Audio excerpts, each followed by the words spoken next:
asseyez-vous, pardon. On va faire pour nous ici. Alors, on va entrer avec nous. 1400, 1300. Qu'est-ce qui s'est passé? Ce n'est que cette famille qui sait.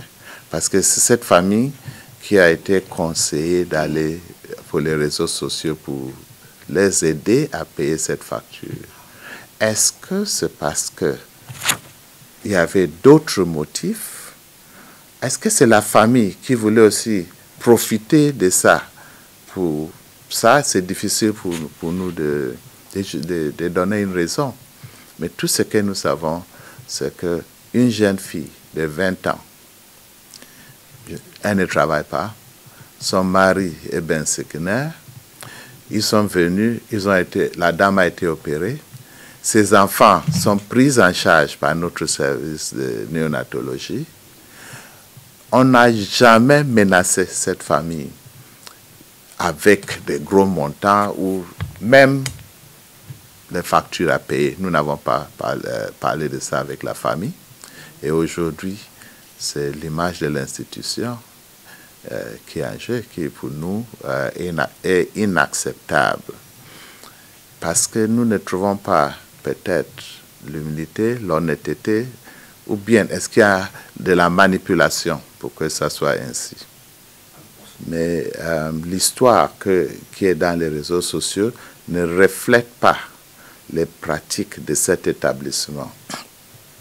Ils ont parlé de 3 choses. Première chose, c'est séquestration d'une jeune femme de 20 ans qui n'a pas payé ses factures.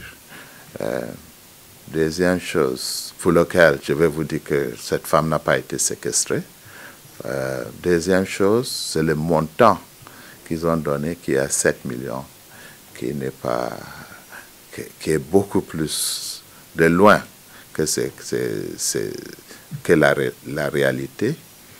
Et troisième chose, c'est l'image de cet établissement qui est tenue. Si nous prenons le premier point, depuis des années, il n'y a pas de séquestration des malades ici, parce que nous avons des mécanismes par lesquels les malades vont payer leurs factures, ou bien il y aura l'implication de l'assistante sociale pour une baisse des coûts de séjour à l'hôpital. Mais aussi, nous savons que le plus que le malade met à l'hôpital général, ça coûte encore cher pour le malade.